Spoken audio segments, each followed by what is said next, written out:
All right, well, in case you didn't know, I'm actually Brandon Rice, so hence the massive picture of me up there. I'm an event and wedding filmmaker, and I want you to know right at the start that every single wedding I shoot, I miss a ton of shots. I really do.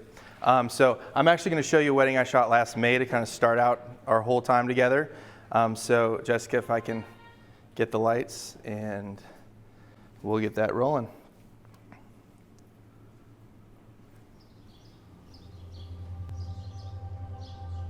We have all gathered here today to celebrate the wedding of Brittany and Michael. You have all traveled here to share in this formal commitment they make to one another, to offer your love and support to this union, and to allow Brittany and Michael to start their married life together, surrounded by the people dearest and most important to them. Michael, today is one of the best days of our lives.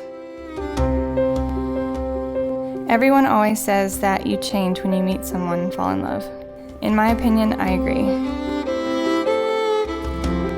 Brittany, a little over 3 years ago, I didn't think you existed. I thought I was a complete person, that I would be happy, fine to continue going through life as I had been and as I was. I've never in my life been happier to have been so incredibly wrong. You open up my heart to the beauty and possibilities of life. Sometimes I looked up at the stars at night, and I think about the millions of things that had to happen over the course of the entire history of time to put you in my life, and I'm overwhelmed with love and gratitude. It fills up my soul. I can't contain it. I have complete faith that you and I have the secret key that unlocks the door to a successful marriage.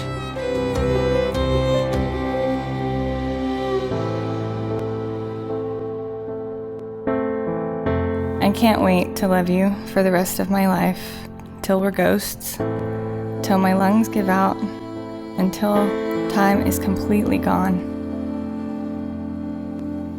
You hold my heart in your hands, as you will every single day. With every ounce of my being, I am and will be yours. I love you.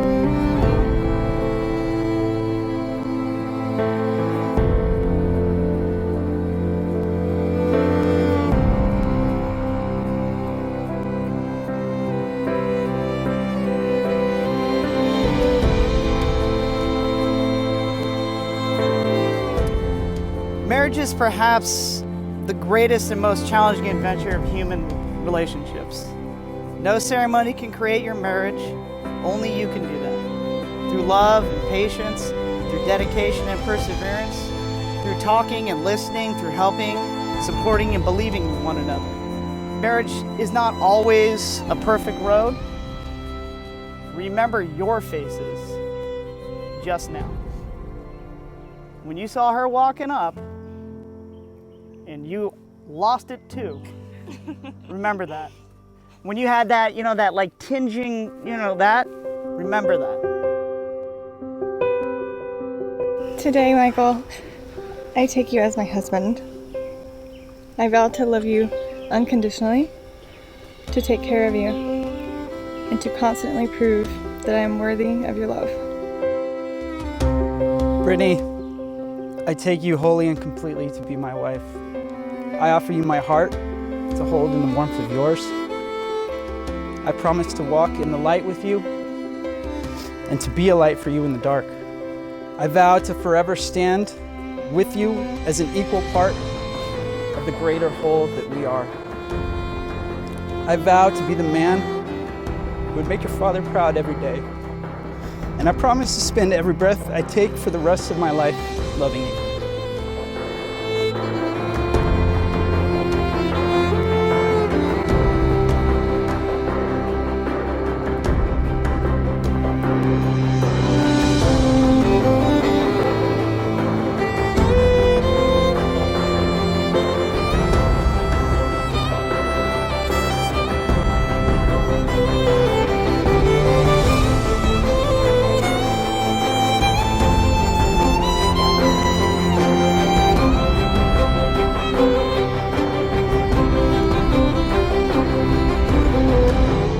On this day, I give you my heart, my promise that I will live in truth with you and cherish you for all the days of my life.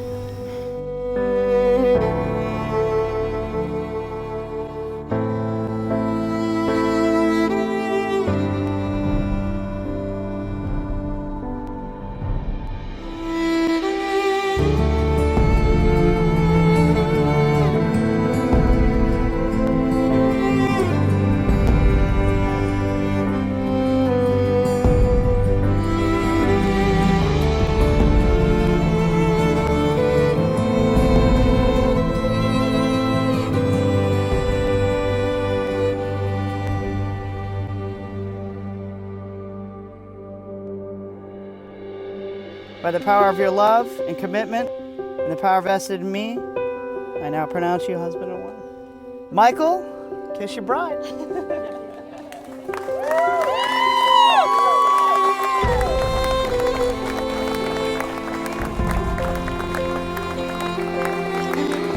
Ladies and gentlemen, it is my great pleasure to present to you Mr. and Mrs. Green.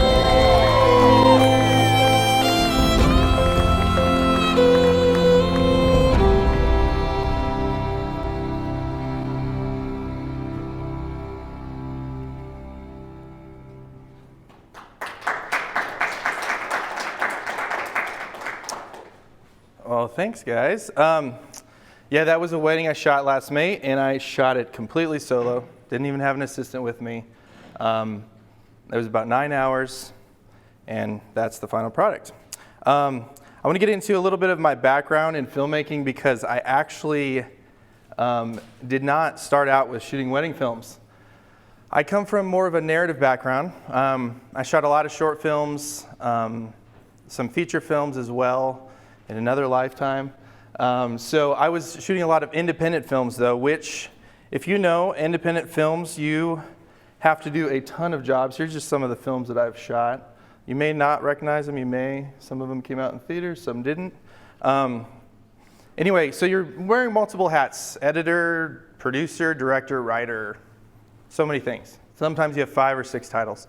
So for me, taking a concept from the story stage to completion was really second nature because I was doing it all the time with short films and feature films. So when it came to wedding films, that's kind of the perspective that I brought into what I do. So let me ask a few questions first just to get a feel of who's here. How many of you have shot video before? Okay, cool, so most of you, cool. How many of you have ever solo shot a wedding before? Okay, cool, all right, right on, that's cool. It's fun. All right, so basically I'm gonna go through a whole wedding day. I'm gonna ask if you have questions to wait till the end because I've got about 15 to 20 minutes kind of set aside for Q&A at the end. So write your questions down. If I hit something that you have a question on so we can kind of like have some interaction at the end, that would be awesome. So we're gonna go through like a whole wedding day, but first I'm gonna actually give you some advantages to solo shooting. A lot of people say, well, you know, how do you sell solo shooting? Because, you know, couples a lot of times expect 2 shooters. It's just like a common industry thing.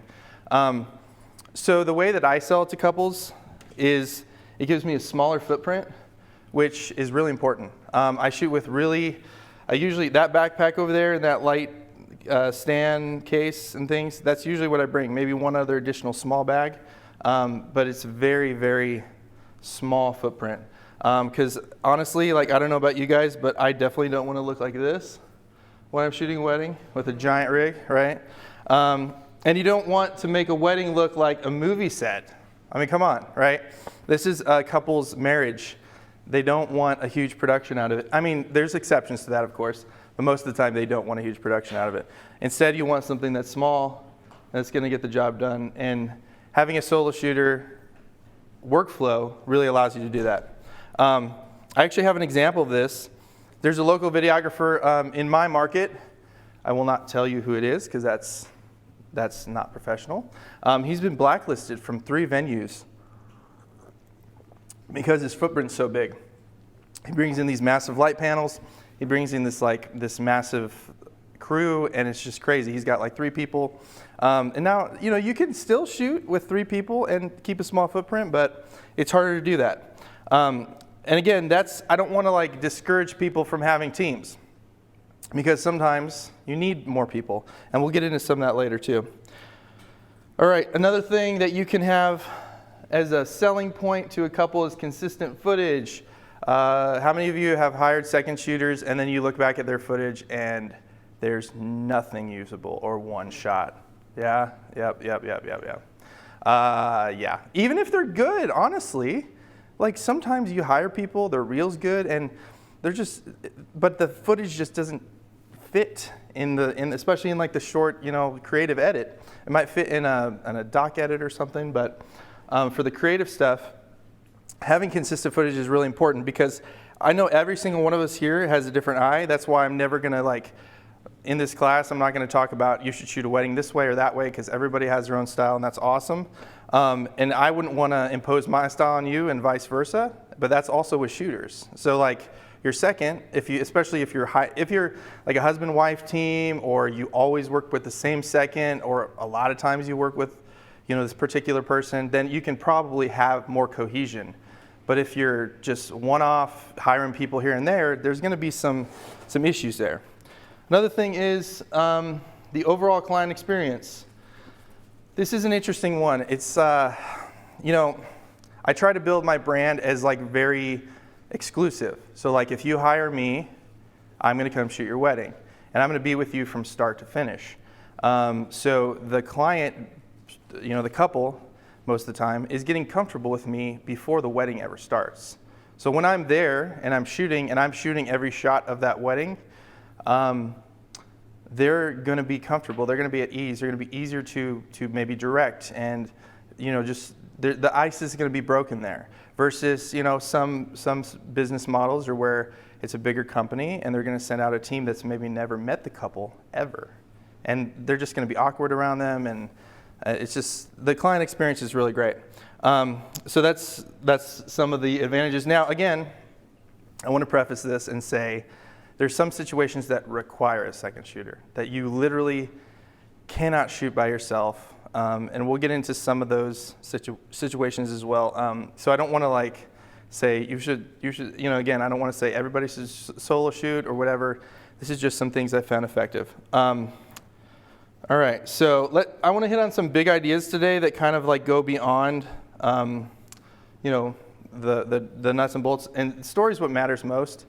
Remember this, write these big ideas down, because honestly, like at the end of the day, like the film you saw, I mean, hopefully you got their story. You got like how in love with each other they were. I mean, and it was deep, and she, I think it was, oh no, he talked about making her father proud, who you saw the memorial thing for her dad, and and it's just like, you gotta remember in the moment, like whatever fancy shots you get, the story is what matters most. Focus on that. Be in the moment. Even if you're solo shooting, stay calm and think about, how can I tell this couple's story in the day? That's kind of like a general conceptual idea, and it's easier. It's hard to like articulate, and it's kind of a feeling, but over time, you'll hopefully get there. So let's go through the pre-wedding checklist. This is super important when you're solo shooting, like pre-production. So this again goes back to kind of my narrative filmmaking days, where you would pre-production, do tons of pre-production. I mean, you would location scout, you would make a shot list, tons of stuff, right? So for weddings, a lot of times, and not everybody does this, but a lot of times wedding filmmakers will just be like, oh yeah, I'll just show up and see what happens, blah, blah, blah.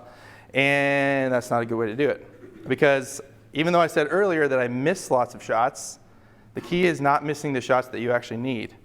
Because you're always going to miss shots no matter what, even if you had 10 people. So the first thing that I do is I set up a timeline meeting, and I send a questionnaire out to the couple.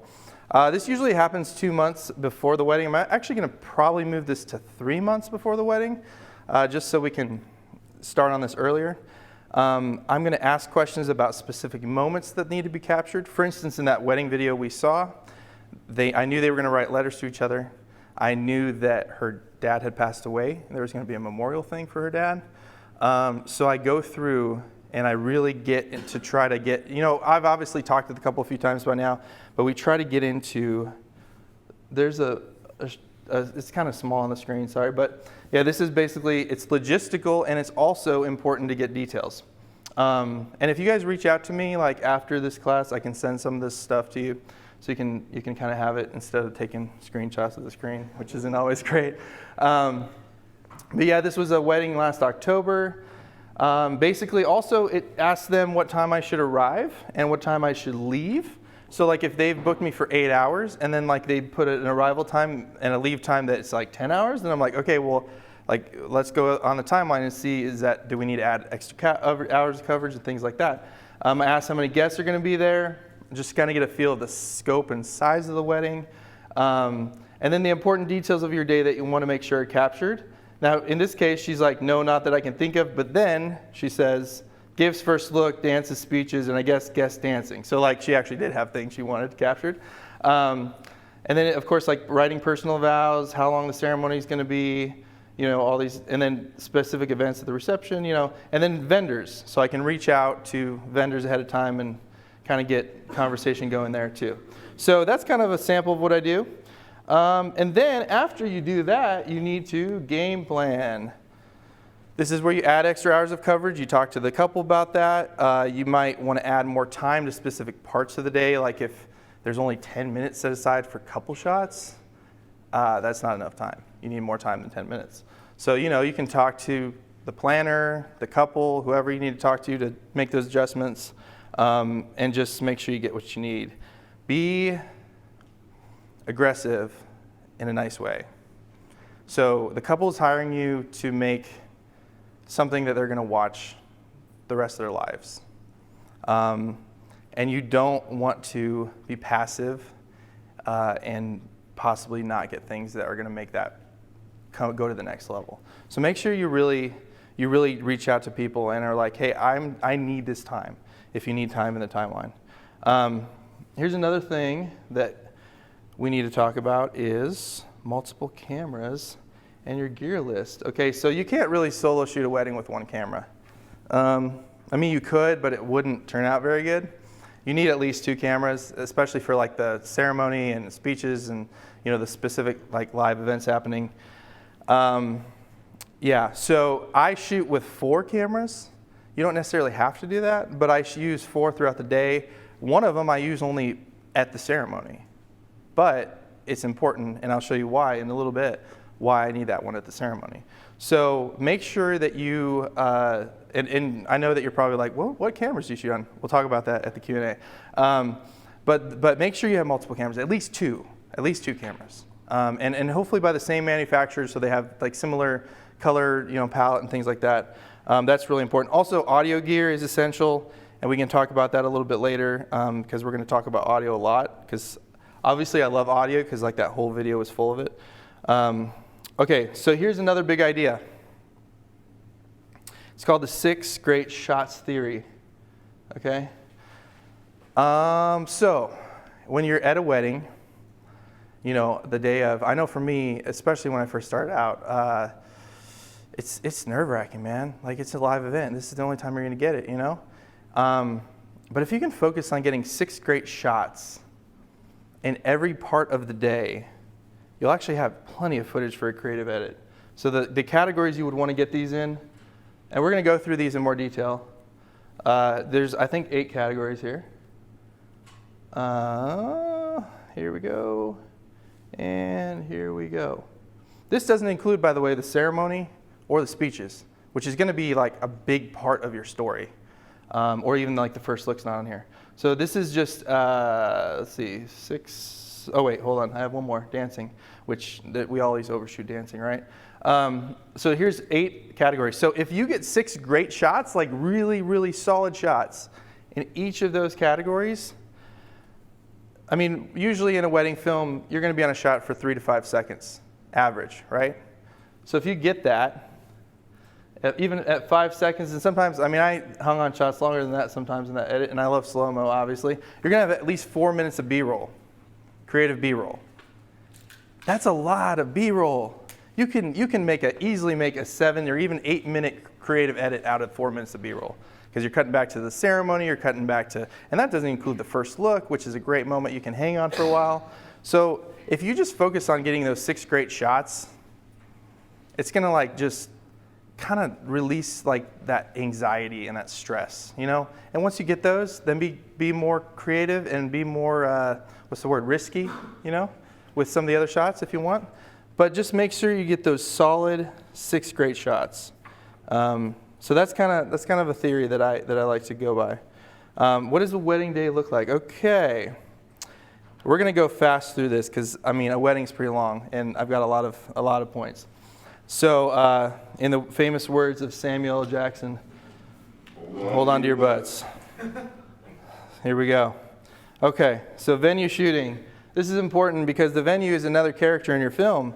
That venue was beautiful. It's this farm in right outside of Nashville, and it's got amazing, like you saw. It's awesome. So you want to shoot some cool shots there. I always arrive early, at least 15 to 30 minutes. This allows me to shoot time lapses, which you saw a few of those in there. And you can set those up, and then you can, especially at a venue like that where I'm not worried about my camera getting stolen, which is awesome. I can set my time lapses up. I can go take my gimbal and walk and go shoot some other stuff. So that's 15 to 30 minutes is usually pretty good. Don't overshoot. Okay, so venue. I mean, that venue is beautiful, right? There's so many nooks and crannies and cool stuff that I could shoot like constantly, like with close-ups and wide shots, blah blah blah. But I mean, like you can't spend an hour shooting venue shots because you're not going to use that many. I mean, I use maybe 5 or 6 like total in the film. So you don't need to overshoot it. You really don't. We tend to overshoot like everything actually in general. So another thing is focus on the feeling of the venue. So, instead of like, oh, there's a building over here, there's a building over there, I've got to shoot that building and this building and that, try to get the feel, like in that film, for instance, that tree line is actually not really part of the venue. It's actually like on the other side. But it just kind of was a cool epic shot, and and I love time lapses, obviously. And so the clouds were flying over there, and I was like, well, that would be really cool, and it kind of shows the space a little bit, because that venue actually it's a little bit more cramped than it appears in the video. The stuff is really close together. So I wanted to give it more space and kind of like spread it out a little bit. So I tried to use that shot to do that. But again, like focus on the feeling of that. And that's kind of in general is we're not trying to like cover every single part, like in a creative edit, you're trying to focus on the feeling. So here we'll get into prep shooting. Prep shooting. Now this is like, for me, one of the most like nerve-wracking times of the day, because it's like, all right, here we go. It's time to go. Because with the venue shooting, you're by yourself. You haven't like even probably talked to the couple yet. And you're just kind of shooting a few shots and chilling out. And you're early, so it's not like you're on the clock yet, but now you're on the clock. So here we go. Travel light. That's key to solo shooting, or honestly, shooting with a team. Travel light. I usually bring my backpack that's over there and my gimbal, and that's pretty much it. The cool thing, now some of you might need a monopod. The cool thing with my cameras is they have internal stabilization, so I don't even use a monopod anymore for prep shooting. So I'm literally like just with a camera and a gimbal. And if I had to, I wouldn't even need to bring the backpack.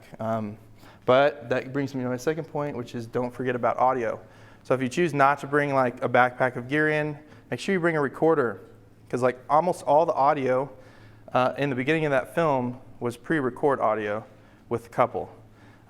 So again, that goes back to your timeline meeting, talking through, are we going to do pre-records, making sure you have time to do that. Usually takes about 5 minutes to do that, but bring your audio gear. So I always slip it in like my pocket here, like a recorder, bam, so I always have it with me, because you never know when you're going to need it.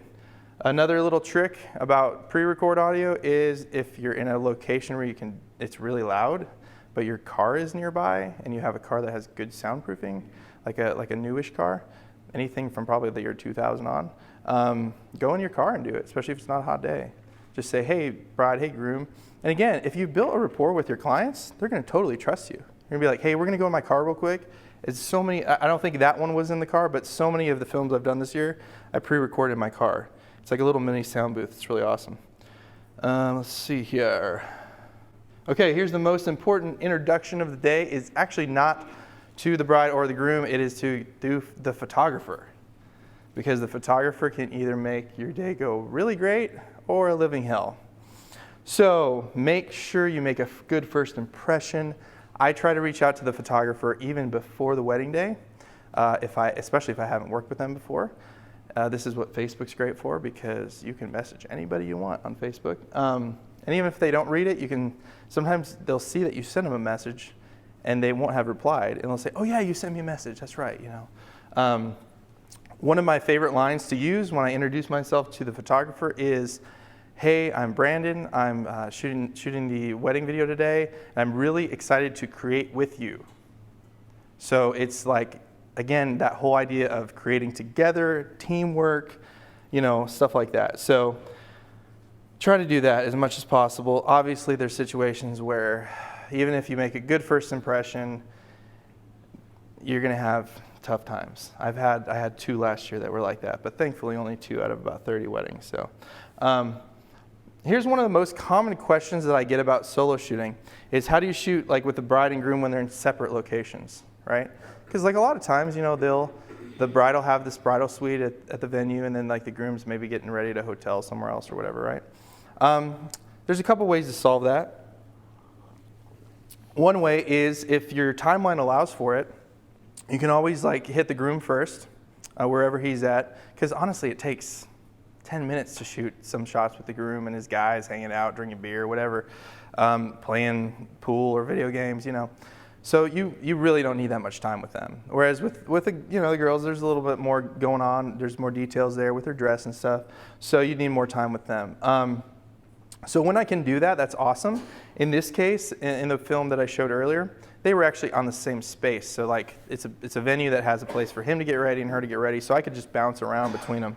But it always depends. Now another thing you can do is you can fake it, which I do a lot. I fake it a lot. And here's the good thing about faking it is you have control of the situation, which is great because you can get the good lighting and you can get the good locations, and it's awesome. So if you tell the couple, hey, look, like I'm shooting this by myself, you don't need to pay for a second shooter for like literally just the prep, because come on, like I'd rather them spend it on getting more edits and things or more coverage or whatever, because I want them to have the best possible product and get the most for their money, and also see the value in it.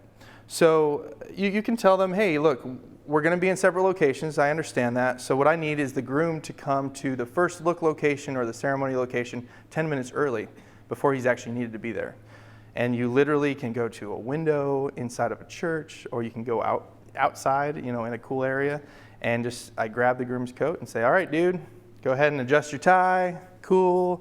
Get a medium shot of that. Pop in, get a close up. All right, cool. Now like adjust your shirt a little bit. Okay, cool. And again, don't over direct. Just be like, hey, do it like as if you were just doing it for the first time. And then you're like, I hand him his jacket. I literally have it draped over my arm, and I'm shooting with like a handheld camera. And then I hand him this coat. I'm like, all right, dude, I'm gonna get the wide shot. Put your jacket on. Sometimes it's a little janky. So we're like, all right, well, let me pop in for a close-up to get the end of that because it was weird, how it came on. So I just have it like him do it like back on his shoulders, so he doesn't have to take the whole jacket off. Boom, pops it up, good to go. Then I get a shot of him like looking out, waiting for his first look or whatever. So here's an example of some prep shots on a wedding recently. We don't need the lights dim for this. We'll just go through it. This was actually, they were at the same hotel. It was a huge hotel in downtown Nashville. So they were far away, but I just bounced between them. And again, just, a couple shots. Again, you don't need many. It's, again, 6 great shots. Actually, in this case, it was less than 6 that I used. So yeah, it was really, really simple. Pretty cool silhouette there, which I love. And then window light, which is the best for the bride and her mom. Yeah.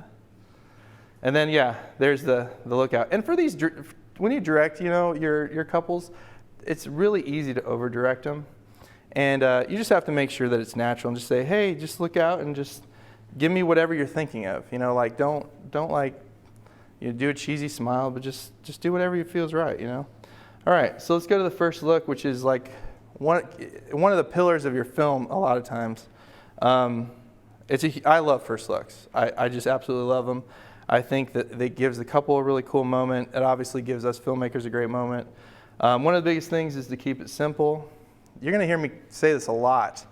For the first look, the ceremony, the speeches, it's not a moment that you want to be running around, changing lenses, trying to get crazy creative angles. I mean, that's cool, but you really want that moment to live on its own, and you don't want to distract the couple either, because it's their moment too. So it's like this really fine balance of making the moment cool in the way we shoot it, but also respecting the couple and what's happening. And I don't know about you, but I've worked with photographers who are running around getting all these shots, and it's like, dude, like just like let the couple have their space, like getting in the face of the couple. That's not what I do. basically I try to shoot 2 angles. So again, you need 2 cameras.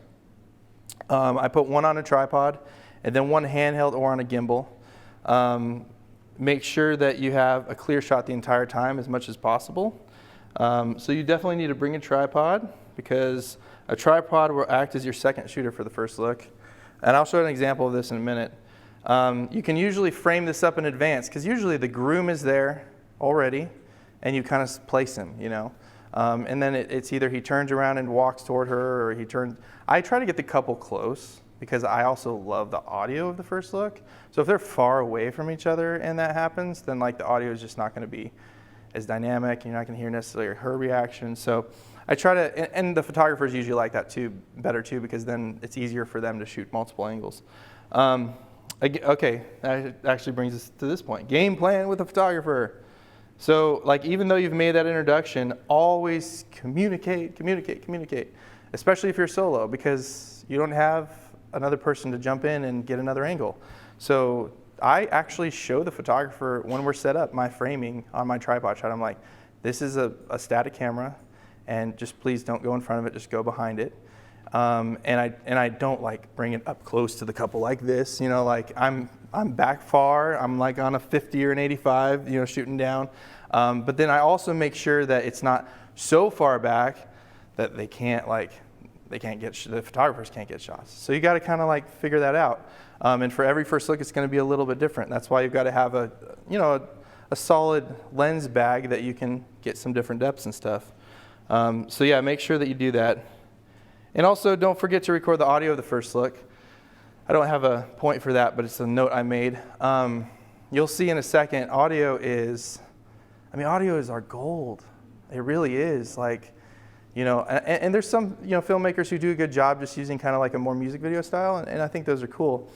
But I think really to do a documentary film, which these are really, justice, you have to have good audio. You really do. So, and I can get in later to some of the gear I use for that, but make sure you're miking at least the groom with like a lav and a recorder or something like that, and get really good audio as much as you can. I'm gonna go ahead and show you a little sample video of the first look from a wedding back in October in Nashville.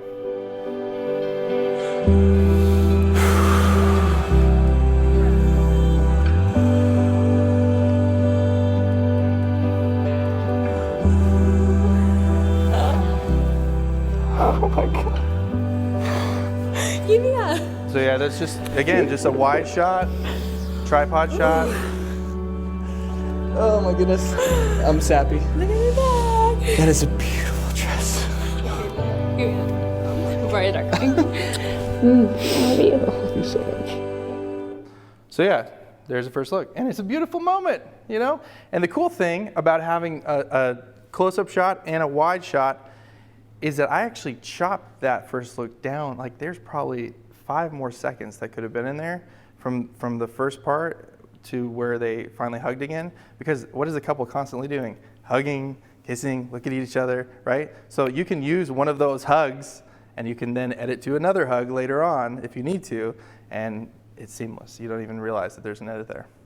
So that's really important. Again, it's really simple. Like, that was super simple, 2 shots the whole time. But the focus is on the couple and their moment. That's what's important.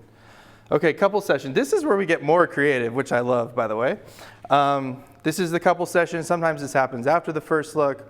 Sometimes this happens after the ceremony, depending on if they've seen each other before. I call them the romantics. Okay, so the first point here is do the dance. I call it a dance. And sometimes it's more like combat.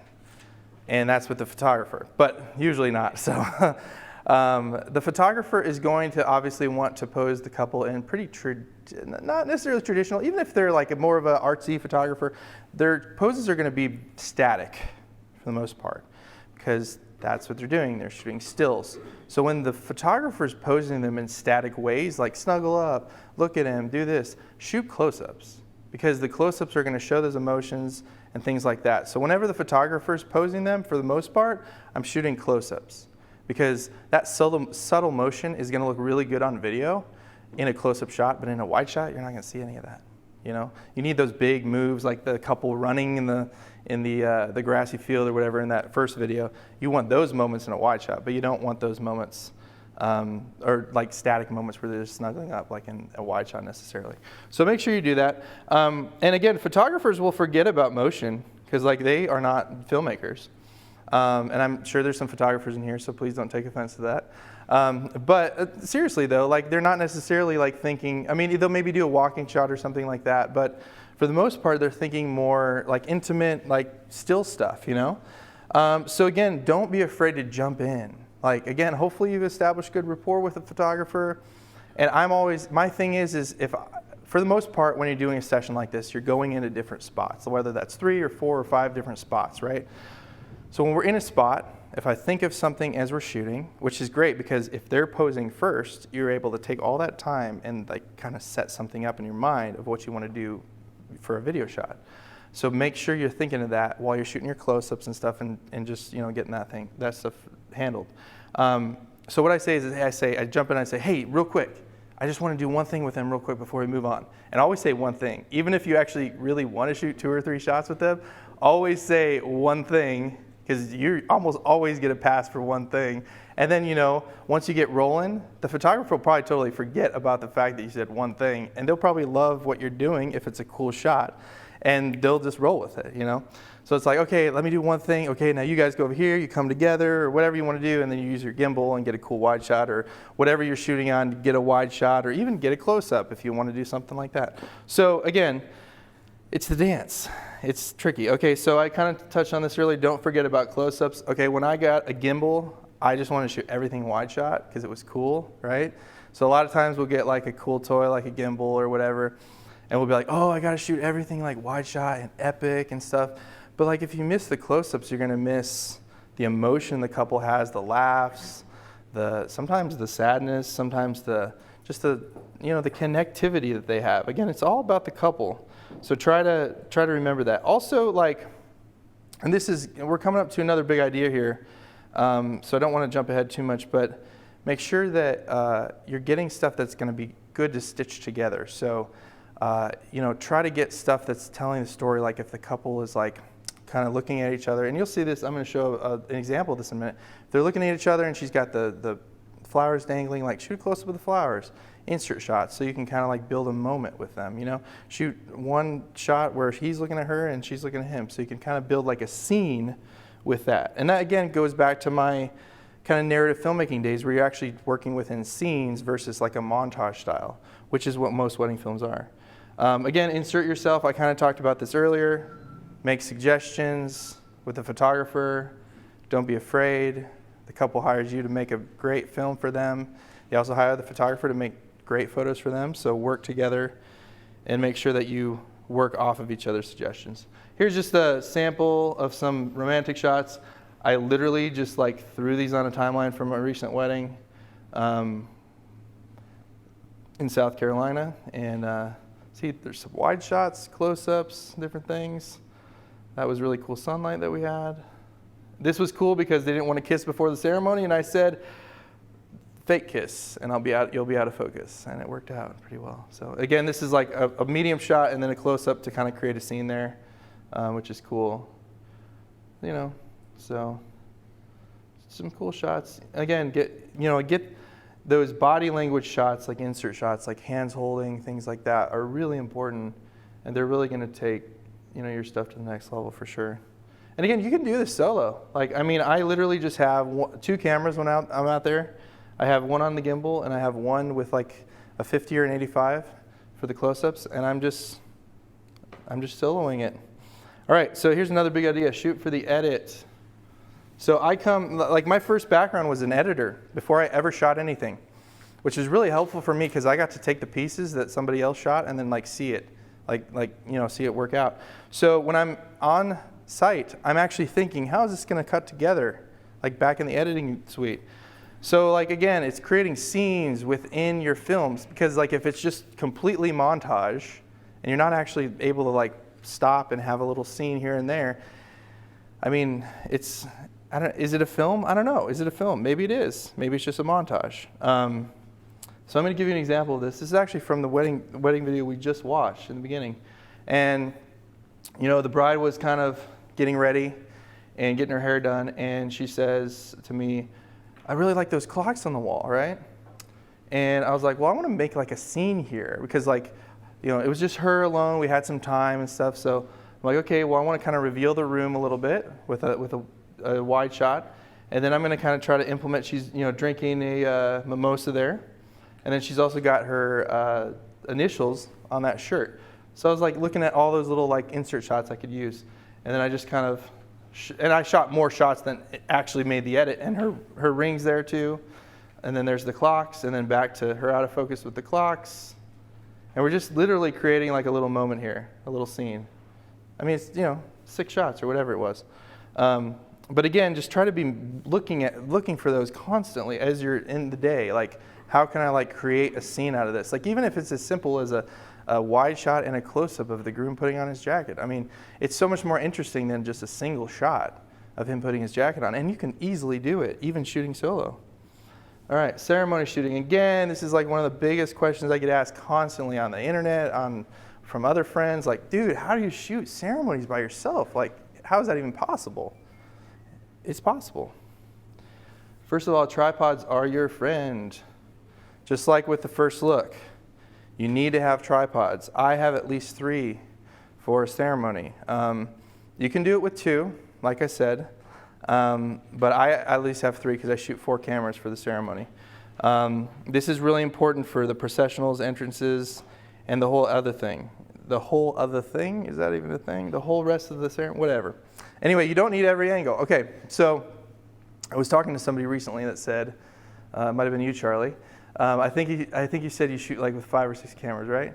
Yeah, and I was like, dude, like, why do you need to shoot with that many cameras? And, you know, keep doing it if it's working for you, but you could shoot 10 cameras and still not get every shot, right? So get the shots that are important. Like, that's the key. So like for me, I feel like with 4 cameras, I can get all the important shots, you know? Some people might say, well, I need 5. Okay, that's fine, cool. But don't feel like you have to get every single angle. Like, you really don't need to. And when it comes to a doc edit, here's the other thing too. Just the whole ceremony, just from start to finish, couples order that a lot for me. They don't care if it's creative. They really don't. Like, we might care, but they just want to see their faces and hear their vows and hear what the officiant said, like, and see, you know, the processional. Like, that's what they want to see. They don't want it to be all creative with like cool like gimbal shots and stuff. Like, they just want to see the ceremony. Now, for our creative edit, we can do some of that stuff, and I'll talk about that in a minute. So again, keep your focus on the couple during the ceremony. If you can grab some reaction shots of mom or dad and guests, that's cool. You know, like if you've got a 4th camera to do that, like I do, or even a 3rd, if you're doing a 2-camera setup on the tripods, totally do that. But again, focus on the couple as much as you can, because it's really their day. In this case, assistants can help. I do sometimes have an assistant for ceremonies, and you know, I'll hire somebody who's trying to learn how to get into filmmaking, and they just kind of want to come. And I'll pay them like, you know, 15, 20 bucks an hour for a couple hours. And they're just basically there to babysit a camera. And I'll tell them, hey, look, like, I've got this all framed up. So, you know, if the groom kind of moves over to the side, like, just pan it over, just keep him in frame. So if I'm like on my gimbal or something and distracted from that, they're able to do that. So a lot of times when I have an assistant, it's only for like 3 or 4 hours, you know, like maybe an hour before the ceremony starts, and then as we get into the reception, as we transition into that, maybe they'll help me haul gear and stuff like that. So assistants can really help you out in this case. And I definitely wouldn't, you know, suggest not looking into that. I'm going to show you, so I literally have the worst Photoshop skills on the planet. And so my diagram looks super janky. It's horrible.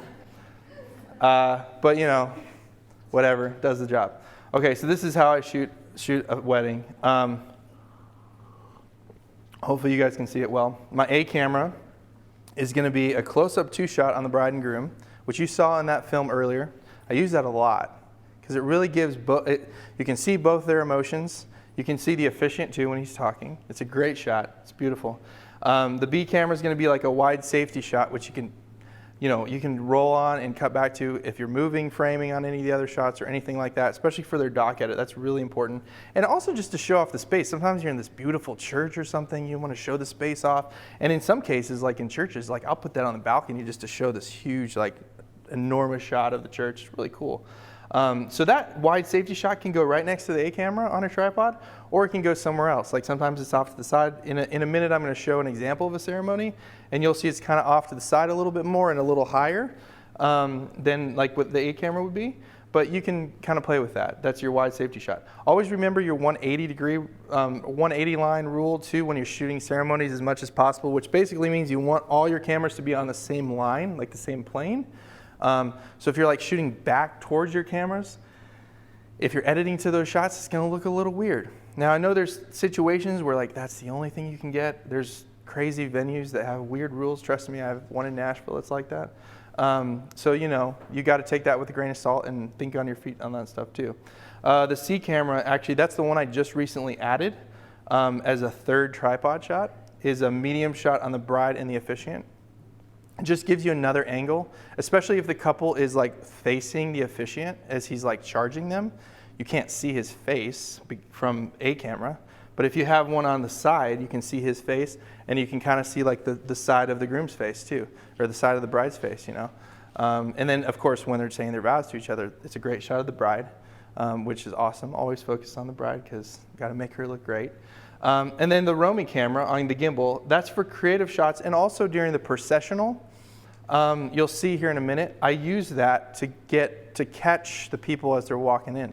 And if I have like a really long, like if I know the bride's coming like down this path, before she even gets to the aisle, I will usually stay back where my two planted cameras are towards the back of all the guests, and I'll shoot from there because I'm like, I have enough time to be able to get her emotion. And then sometimes, as you saw, I like pan up, so it kind of looks like a cool epic shot when she's walking down the aisle. But sometimes it's a really short space. It's like really small. So I'll go down with the gimbal and I kind of be on the left-hand corner so I can shoot down the aisle with the bride, and then I can even turn and get a cool reaction shot with the groom on the gimbal as well. And I can get that really quickly and I can just duck out. And a lot of times for that kind of stuff, like if I know that the ceremony is going to be like that, I will have an assistant because they'll need to be back there. It's easier to not have an assistant if you're at the back with your gimbal than at the front because you can kind of monitor those cameras. So anyway, I'm going to show you, I should have labeled these, but I'll kind of go through it. This is actually all 4 camera angles at the same time. So the bottom left is A camera. The top left is B camera. C camera is the top right, and then the gimbal camera, the D camera, is the bottom right. So I'm just gonna let this play out. This is actually when the bride's about to walk down. And here's the thing, people get like trip out when like their cameras get covered by guests. Just make sure you have a clean shot of something. In fact, in some of my edits, I actually use the guests standing up did the lights just dim a little bit? Or is that just me? Oh, that was weird. Anyway. I'm hallucinating. It's crazy. So yeah, so the bride's walking down, and it's a great shot. And then the people are about to stand up, and this is actually a really cool shot you can use in your edit. It kind of has a lot of impact, And I love it. And I even love like everybody kind of filming it as they're coming down. Which, by the way, this was an unplugged wedding, which is not even a true thing. It never is. But yeah, we can see the people recording, and you can still see the groom kind of through the space there. So that's kind of how I shoot it. And you've got lots of good shots to use. And then that particular, and this is later on in the ceremony. So my gimbal's put away, and I'm adjusting this like a crazy person, and getting that framed up. But see that other shot over here on the right, the top right, is a really nice shot of the officiant. Of course, you got people with their cell phones, but whatever. They put them down eventually when we get to the important stuff, which is good. So yeah, there you go. And you're good to go. And for your dock edit, if you have 3 angles, that's great. They're going to love that, Cutting between the Y, and honestly, I stay on this A camera for a dock edit more than anything because it's like, you get to see them talking to each other. Now, if there's like, another thing is, if there's like a special event happening, this goes back to the questionnaire because you need to know, are they going to do like special music, or like a sand ceremony, or a candle or something like that. So in this case, they had a friend who was going to do like a song, like a worship song, right? So I knew that, and ahead of time I knew that, so I had my gimbal ready. So when he started, I went over and shot some shots of him on the gimbal, and I used that in their creative edit, and it turned out really good. All right. Man, we're just blowing through this. It's great. All right, reception. Yeah. So I was going to put like, the bridal party photos and the family photos and like do whole sections on those. And if you have specific questions on those, I did use some of those shots, like even in that first video that I played. And if you have questions on that stuff, definitely let me know. I didn't think it was that important to cover because honestly, it's pretty self-explanatory. I don't do any real posing on that stuff. I just kind of let the photographer take over and shoot some coverage of it if I can. And more often than not, it doesn't always make the edit. So get details quickly, 10 minutes if you can. Again, this is like the same as venue shooting. So that's again why I do the questionnaire. It's really important. And I always read it while I'm going there. I'll even reference it during the day and see like, oh, did they want anything specific in the reception covered, Obviously the cake and things like that are important, and try to get a wide shot of the room wherever it's at, and the florals, but you don't need like 6 different shots of the florals, you just need a couple good solid shots. So try to get them really quickly. We can get so like wrapped up, and honestly, like the more that I do these films, the less and less I use detail shots, because like even though they're really cool, like they're just inanimate objects, and they're part of the story, but I like seeing people, So this is I'm going to show you a little example of this. This actually I did in 5 minutes. Oh no, I take that back. I replaced this video. I'm not going to lie about this. I didn't get this in 5 minutes. I got this before the ceremony even started. So that's another thing. If you're at a venue where a lot of times they'll pre-set it up. So again, that's looking at the timeline, making sure, you check with whoever's doing that, if that's the planner or the coordinator. In this case, they had all this already set up before the ceremony even started. So I had some time after their first look and some like romantic shots. They were chilling out while the ceremony's getting ready. I set the ceremony up and I'm like, hey, I'm gonna shoot detail shots. Knocked them out, didn't have to worry about it the rest of the time. It was awesome. So yeah, and it's really quick, you'll see. I don't use that many detail shots. Just a few like wide shots, some different shots. Cake, gotta do the cake. Cakes are cool. And that was a little shot of like their gifts they gave to their people, but that's it. I mean, there were so many details there, but I didn't need to shoot every detail. And that still gave the feeling of all the details they had there, And I've never had a bride or a groom say, hey, what about that? And like, you missed that detail. Like, now if it's like a family heirloom ring or something, like obviously like you're gonna know about that, and you're gonna use that questionnaire and you can get those details. But honestly, like they're not gonna say, hey, what about that one flower arrangement? I didn't see that in our video. Like they're not gonna say that. They don't say that. Okay, reception. Light, light, light. Actually with 3 lights. So for the reception, I actually use mostly just 2 lights. And I do it for every single wedding. I put 2 lights on either side of the dance floor. And I put them way up on 13-foot stands, shoot them towards the center. I try to get the DJ or whoever to get the toasters to come out to the middle, so that they're in good light.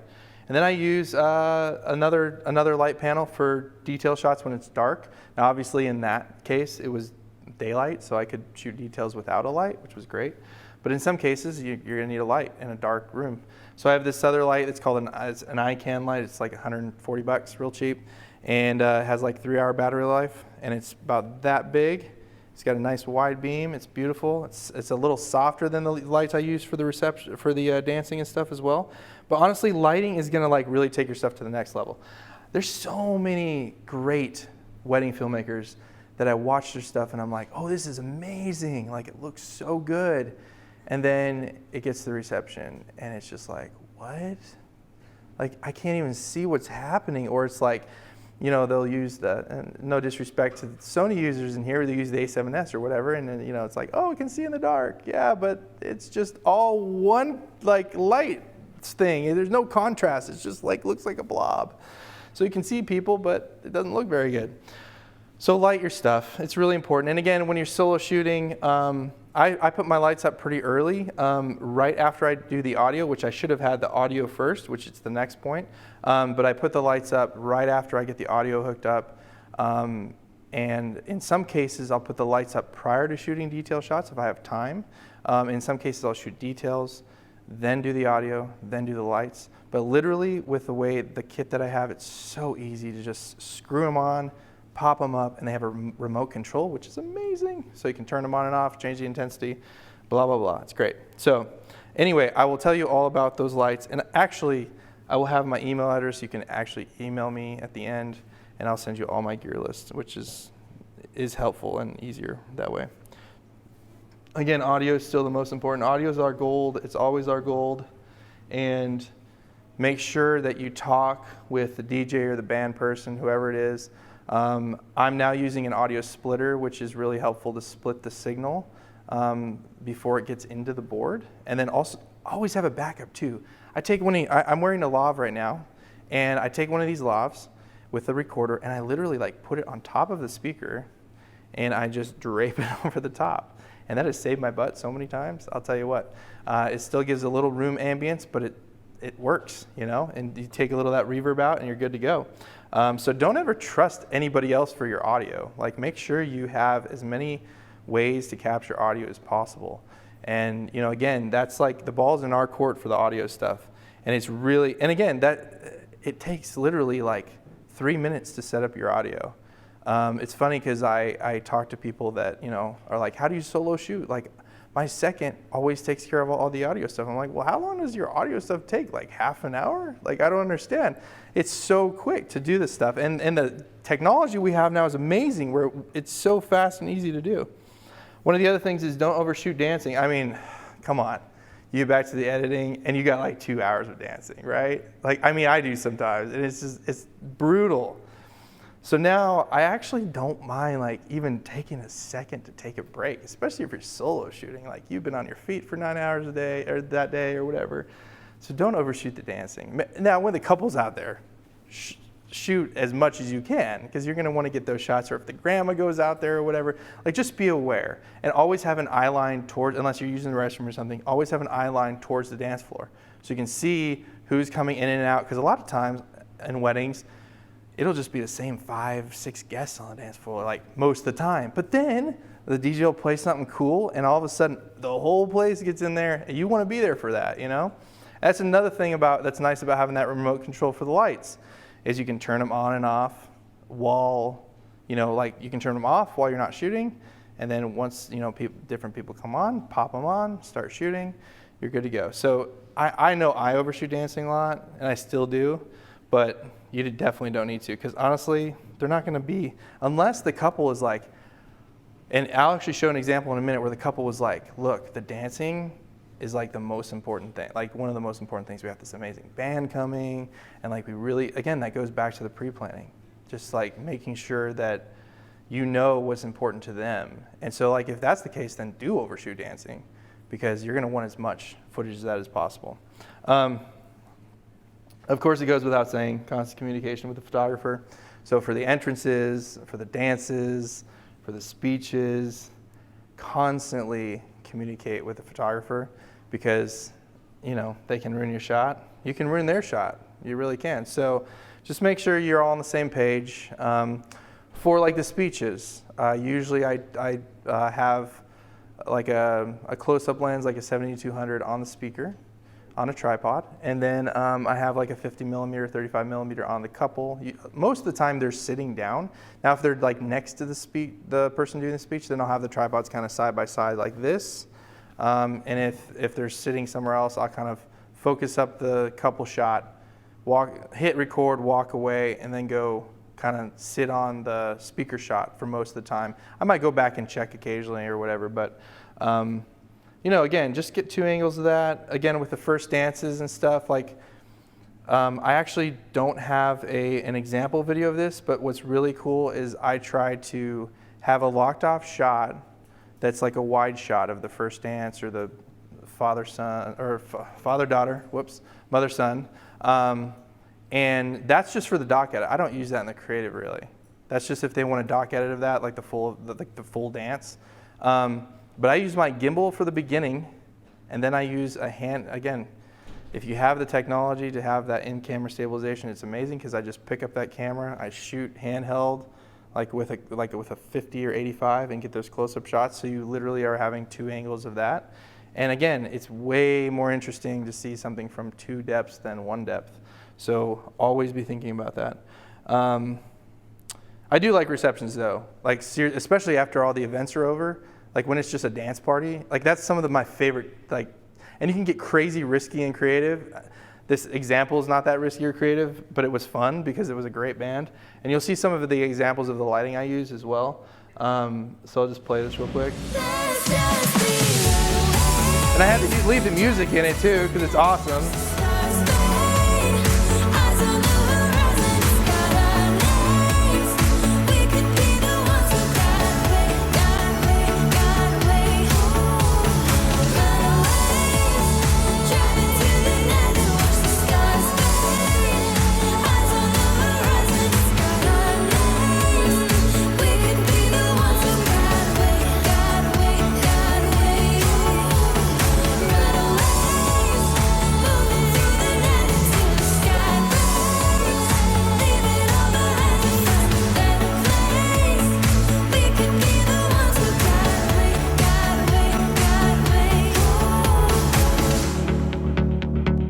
Oh yeah, this exit was interesting.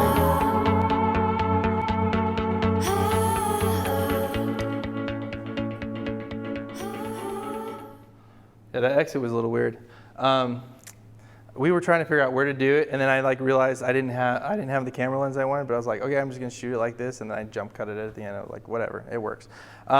So like in that case, you probably saw some of my lighting in like the side angles, like the flares coming from it. So I basically just had my two light stands on the either side of where the band was and shot towards the middle of the dance floor, the lights. And I'm telling you, if those lights were off, and I wish that I would have had like a quick access to a before and after of the lighting, because it's incredible, like pitch dark.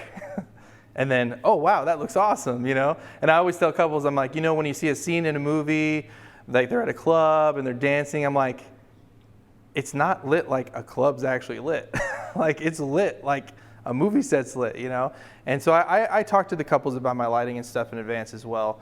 And so they really kind of know what I'm bringing. And I'm like, look, it's not gonna be obtrusive. It's not gonna be on the entire time. Like I'm gonna turn it off when I'm not shooting, you know, to give everybody. And the thing is try to turn them on early in the dance time because people get used to it. Like, you know, if you're using them for the speeches, leave them on. Like when the dancing starts, so people are used to them on. And these are like kind of spotlighty, so they kind of I actually think people sometimes want to dance more because it kind of brings this like coolness to like the middle of a space, you know? And there's some people that aren't, and a bad DJ will always tell you that the dance floor is not crowded because your lights are on, but that's just because they're not a good DJ. That's a fact. So we basically covered an entire wedding day in an hour and 6 minutes, which is awesome. So now we're gonna go a little bit into editing. And again, like I went really fast, so hopefully you guys have some questions because I probably have some questions too. I'm like, wait, how did I get through that? It was way slower when I did it before.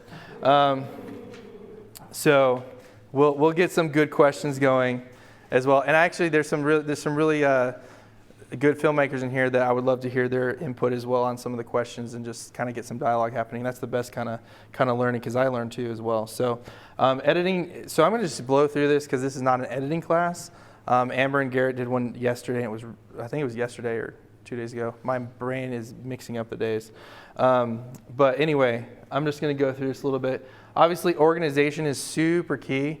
I don't know about you, but like even if my like workspace is like really disorganized, kind of stresses me out, you know? And I mean, there's been tons of books written on it, and you know, psychologists that are smarter than me have written books on having an organized workspace and things like that. But when you're editing, even when you're bringing the footage in, like make sure you're organizing it really well. So I use a system where I just basically have like my A, B, C, D camera, all kind of like in their own folders. And I drag the footage in there. I rename each, because like, you know, when it comes out of your camera, it's like P whatever, like some random number, you know. So I rename it the date of the wedding, the couple's name. I also like let couples buy the raw footage, so that helps because I want to make sure that they know they're getting their footage. The couple's name, and then like cam A, and then like 001. And then it goes from, you know, chronologically how you shot it, like 1, 2, 3, 4, 5, and so on and so forth. It's really easy. Also having backups, like I can't stress that enough. Like you never know when hard drives are going to fail. So I have 3 separate hard drives that I have it backed up on, and I use Backblaze, which is also a cloud service. It's only $5 a month. It's really awesome. So it'll back it up in the cloud, and you can have 4 backups that way. Another thing that you can do, especially if you're solo shooting, you're going to know like your footage pretty well. Like at the end of the day, like you're going to know what you shot. You're not going to have to sift through a lot of stuff that like you didn't see before. So edit a teaser as soon as you can. This is huge for like your marketing too, because like that teaser has so much more traction than like their short film, like even 3 weeks later or whatever. Even if you're delivering it in rapid speed, you know, it's still going to be a couple weeks from their wedding. But a teaser can be like a day or 2. Like I literally get a teaser out at the longest 2 days after their wedding. The other good thing about it is that you can, even though you did shoot all the footage, you can like go over it again like quickly. You can skim through it, and it really kind of helps you get the feel of the day again. And if it's right after, you still get that vibe, but you can put that onto an edit, and then when you go back to edit their short film, you can again reference the teaser and be like, oh yeah, remember, this is the feel of the couple, this is the vibe, you know, they're really fun. Like that couple that I just showed you the reception part from, like they didn't want to do like a lot of audio. Like they were just like, we're not super sentimental, like we just want to have fun, and like it's a big celebration and party and stuff. And so like their teaser reflected that in there. And I wish I had their teaser to show you guys, but their video did as well. So definitely do that. And again, remember, you never stop marketing to your couple even after they sign. You know, like you never want to like stop it. So like even as soon as their wedding's done, getting that teaser out, they'll share it. It's been incredible to see what they do with that. Stay in touch with the couple. This is huge. The teaser helps also for them to be like confident that you did a great job, because like they're like, this is awesome. Like, I'm sure that the film is going to be just as amazing. And they're not like emailing you like, when's our film done? When's our film done? When's our film? Like constantly, which thankfully I haven't really had couples do that, but it's probably because I edit teasers, which is awesome. So stay in touch with them. This goes without saying, like just make sure you reach out to them. I text people a lot. Like I text my couples. I don't do a ton of weddings a year. Like I try to do between 25 and 30, which to me is not a ton. And it's not that hard to keep track of 25 or 30 people, you know? So I just put their name and the date of their wedding and where it was, because I shoot a lot of different places. And I just stay in touch with them. Like, hey, I sent them a screenshot of the editing timeline, that they don't understand it, but they just see themselves in an edit timeline and they freak out, you know? Or I post on Instagram, you know, and tag them. So just stay in touch with your couple. Get them in the process, because again, you're making a film for them. They're the client. They're the executive producer, if you will, you know? And executive producers on a film are going to want updates. They're going to want to know where you are in the process. And you're going to want to get them excited and on board with it too. Here's a really big one. Not every event needs to be included in a creative edit. This is huge. When I first started doing wedding films, and even just editing wedding films that I hadn't shot, I thought every event should be included, right? Well, the more I'm doing this, the more I realize that that's just not the facts. Like, you don't have to include a part of everyone's speech, because some speeches are horrendous. So like if you've got an amazing speech from the dad, and then like the best man and maid of honor were just like horrible, they were maybe drunk out of their minds, don't use it in the creative edit. I've had one couple in the last 3 years, and that's close to 90 weddings, who said, hey, I think my dad said something in this. Do you think we could add something? And his speech was not good. So I said, sure, because you say that. And then I went back and I looked, and he just said, here's to the bride and groom, and then said their names. And I was like, all right, that's what I'm going to use, literally that little piece. And it transitioned to the reception dancing, and there you go. So again, more often than not, you're not going to have a couple, if it's a compelling video and it's focused on them and their story and they trust you and all this stuff that we're talking about, you're not going to need every event to be included, because some events just aren't good. I mean, like garter tosses can get weird, bouquet tosses can be weird, like there's all sorts of things. But reference their questionnaire when you're editing. Like hopefully you've covered the things that they really wanted covered during the day. Like they said, oh, these are the important things during the day we went covered. And go back to that questionnaire and look at it and say, oh, what are some of the things that were really important to them? And add those into your edit and make sure that you highlight those even if you can. And hopefully you've shot those things well, so you've got the footage to do it. So again, I tell you, wedding films are just like any other film. That's the thing. I mean, if we approach them in the idea of pre-production, production, and post-production as one cohesive thing that's going to create a product, you're going to have a better film at the end of the day, for sure. All right. Another thing that I always tell people is to properly license your music. It's crazy because I see people who've been doing it like, 5, 6, 7 years, and it's like they use like pop songs that they can't license, and I'm like, what are you doing? Like, I don't understand. I love all sorts of, there's Music Bed. Triple Scoop Music is like a sponsor of WPPI, and I actually haven't really looked into them. I'm going to. But my favorite is Soundstripe. They're also in Nashville, which is awesome. So like I get to go have lunch with like the people who started it, and they're really cool, and they really love like filmmaking and the filmmaking community, and they're really all about us, which is really cool. And so they're musicians themselves too, which is I think really important. They have kind of a pulse on music. So actually, you guys can write this down. They wanted to give you guys all a free month of Soundstripe, so you can use that offer code on their website, and you can get 1 month free. And I guarantee you, after that 1 month, you're going to want to stay with it because they're awesome, and they have now staff composers as well. That's a new thing. So they actually have people on staff that will be just composing exclusively for Soundstripe, which is really cool. So you definitely want to check them out. Okay, so we went through that really fast, which is cool because now we have lots of time for my favorite part, which is Q&A, because I like to interact. I don't really like to speak at you. I like to speak with you. So ask me anything you want. It can be random or whatever. So I'll go with you first. You raise your hand. Just a random question. Yeah.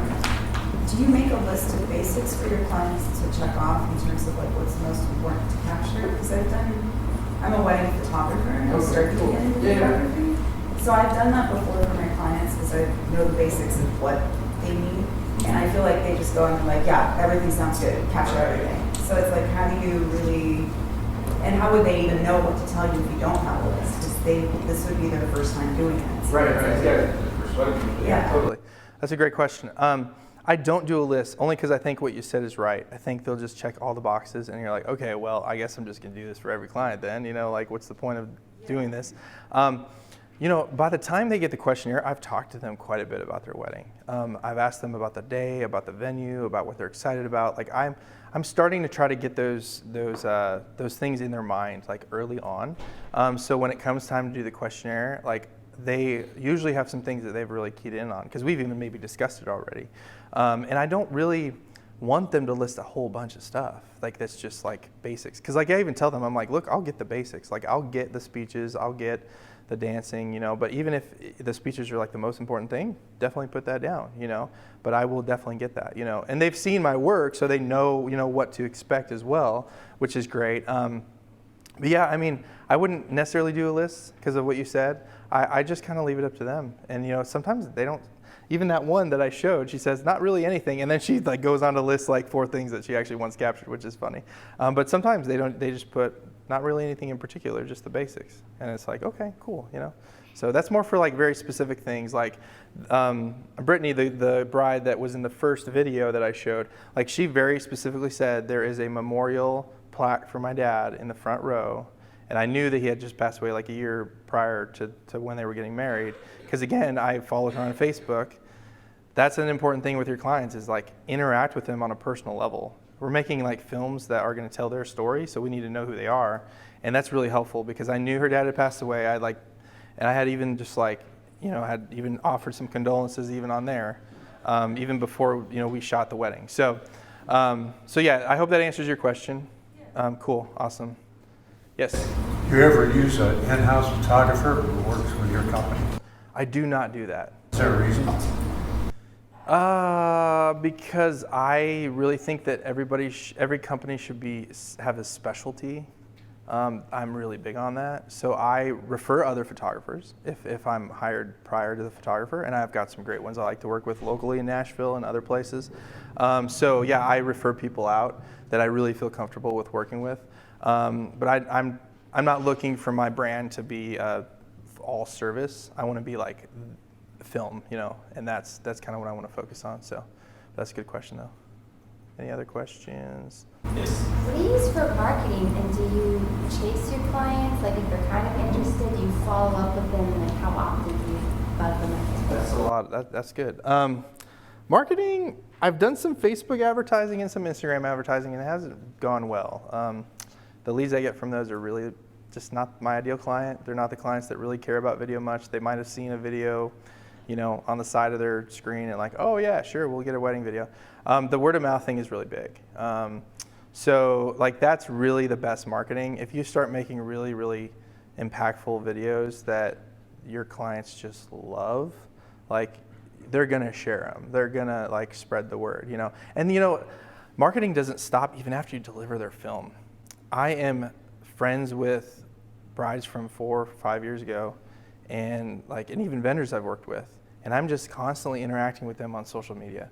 That's the best kind of marketing, because I just had a bride who was asked to be a bridesmaid. It was a bride from last October. She was asked to be a bridesmaid I don't know even when the wedding is, but she posted on her Instagram story that she was asked to be a bridesmaid. What did I do? I sent little party emojis, to her Instagram story, like, hi, I'm a filmmaker. I can shoot your friend's wedding. I didn't say that, but I mean, I interacted with her, and hopefully she'll, be like, oh yeah, you should check his stuff out. And she probably will. So again, that's what you got to do is you got to keep, and it does require a lot of work, but here's the thing, it's soft money. It's not like pushing out thousands of dollars to Wedding Wire or to The Knot or whoever, it's just your time and to interact with people, and it's really important. And Facebook's another good one. Most of my clients are on Facebook, even though I know a lot of younger clients aren't, but I like to work with 25 to 35-year-olds for the most part, and they're usually still on Facebook. So yeah. You say also in relation to that, just venues, for her question, venues that kind of match your price point, right? And also other photographers. That's kind of where most of my leads come from. I think I've talked to you about the same thing. Yeah, interacting with venues, photographers, even if you haven't worked with them before. I friend so many people that I've never worked with before, and I just push my stuff out on Facebook and on social media, and I'm hoping that they see it, and they're like, oh wow, that's really good. I should refer somebody. I've gotten so many referrals from people I've never worked with, ever. Tons. Probably half of my referrals and bookings are from people I've never worked with. So that's a great point. Right. Well, a great trick too would be if you even want to practice or make something that's a little more creative film, you can go to a venue and say, hey, do you mind if I spend a few hours here shooting your venue? Mm-hmm. And you make a little video for them to put on their Instagram, and now you are their favorite videographer in the world. And that's soft money then too. It's just your time. You're not having to spend money on a marketing budget or whatever. It's just your time. You can do that with photographers too. Some people do style shoots with photographers and stuff like that. And so that really helps, the marketing stuff. So hopefully that answers that question. Your vendors too. If you shoot with someone, make sure you're tagging them in all your social media, because they want to see what you did. And once they see the value in your work, they will refer you a lot more. Yeah. And the questionnaire helps that too, because I'm getting all their vendors. So, because sometimes you forget who their vendors were, especially their cake designer, who remembers that, right? But if you go back to your questionnaire, when you're about to post it on social media, you'll be able to tag all those people in their video. Sorry, you had something. I was going to say, I have a lot of photographer friends, and they like having a videographer, and they asked me to go out with them on shoots and just film them with interacting with their clients.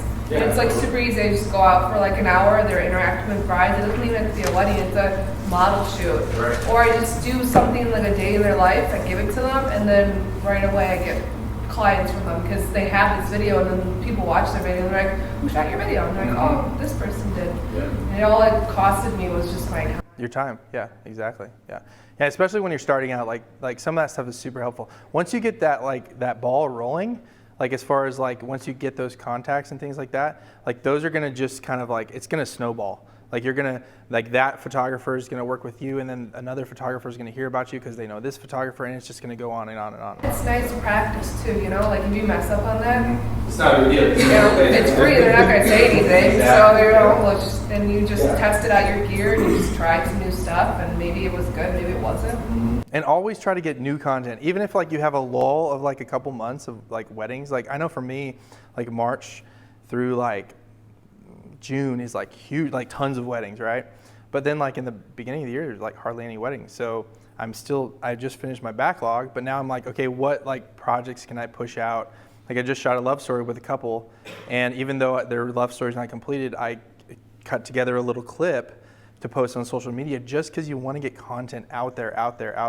Like if you don't, people aren't going to see it, you know? And so even if you're like starting out and you just reach out to photographers, reach out to venues, just go shoot stuff, you know? And again, it's better than like getting hired even for a really low budget of a wedding, because the client's expectations, even on like really low budget, is crazy high. And so you want to like be able to have the freedom and creativity and be able to mess up, especially if you're starting out. It's huge.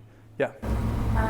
My biggest issue right now is packaging, like how many minutes and hours and how much for raw footage versus audio, and like how would you base your package? Well, I actually recently I kind of converted to like an a la carte style, which I think really works well. It gives the couple the freedom to kind of do whatever they want. So I have like a minimum of 8 hours of coverage, and it's of course a solo shooter package, and then they get like a 3 to 5 minute highlight video, and they get a teaser, the Instagram teaser as well. And then I think it has an assistant listed as well, like at my discretion, I think. You know, for some weddings that I need an assistant on. But yeah, that's pretty much what I do. And from there, they can add hours. You know, if we need a second shooter, we can add that. But honestly, I tell all my couples, I'm like, look, all these weddings on my site are all solo shooters, a solo shot. So, you know, unless there's a really crazy scenario that we need 2 shooters, like Bruno Mars is coming to the reception and he's gonna like do this crazy musical number, and we definitely want to have multiple shooters, you know, like for that, then there's not really a reason to do it. So yeah, I start from there, and then like they can, you know, like get a longer film, like that one that you saw I think was like 6.5 minutes long, which is like an extended short film, like it's between 6 and 8 minutes. And then like a feature film I think is between like 10 to 12 minutes. And then also make sure you never limit your client. So packages kind of limit your clients to how much they can spend. But if you don't have packages, I mean, sky's the limit really. Like, and I even tell them, I'm like, if you want something that's not like listed on here, talk to me about it and we'll figure it out, you know, like, especially if it's like a multi-day wedding, you know, or something like that. You obviously will have to structure that a little bit differently. But always just make sure you've got a base rate, and that's the rate that you won't go lower than, and that you'll be happy shooting a wedding any day at that rate, because there might be an inquiry that comes in for a higher budget, but you're still content with that because that is your base. That's like your happy price, as Ray Roman says. So yeah, so definitely make sure you have a base that you, and don't make it where and don't allow them, the client, I don't allow them. Now, of course, if you want to, you can, because you're free to do what you want. I don't want to impose my techniques on you either in that regard, because it's be free to do what you want. But I don't let someone say, I only need 4 hours of coverage. No, because if I'm going to make a video like that, I need to be there for 8 hours. That's what I say. I'm like, I don't do anything that's less than that quality, and that's what I deliver to my clients, and I need 8 hours to do that. So that's how I do it. Yeah. You told a story earlier about a couple wanting part of the dad's speech added back in. Mm-hmm. How did you share that with them initially? Did you send them like a digital proof before you went to the final edit? Slash, how do you deliver the final package once it's done? Yeah, that's a great question. So I use Vimeo, and I upload it to Vimeo first. And so I don't post it like to social media or anything like that, just on Vimeo. And then I send an email to the couple, and I literally use the same template each time. I'm like, your wedding was amazing, it was the best wedding ever, which like it may or may not have been, but for them it was, because it was their wedding. So, and I say, I'm super excited to share this with you before anybody sees it. And then don't share this yet, because I'm going to post it to Facebook and, you know, a little clip on Instagram, and that's better to share it that way because more people will see it. You know, I try again, like you want to like get them to realize and take on the idea that they're celebrities. Like, you know, that's cool, and they are, because it's their video. And then I put the link there. And so basically, like, and I just say, just let me know as soon as you've watched it, and that we're good to go. And I don't say, give me notes. I don't say, like, is there any changes you want? Because you don't. Because even in my contract, I say I have creative control. Obviously, like in that case, and in many cases, I will work with them if there's a few minor changes they want. But I've literally, in the last year, have had one couple ask for changes in 29 weddings last year. One couple, and it was very minor, super minor. And it was actually an editing style I used at the very beginning of their video that I wasn't necessarily like super stoked about, and I was kind of like trying to do something different. And then she was like, that's a little weird. And I'm like, yeah, you're right, it is, and I agree. And I changed it, like it literally took me like 5 minutes to change back to something that I normally would do and just edit it a little bit differently. I sent it to her and she's like, this is perfect, this is amazing. And so like she even had some like notes further into the edit that she didn't like, the flow of it. And I'm like, no, it's not the flow, it's that beginning part that you really didn't like.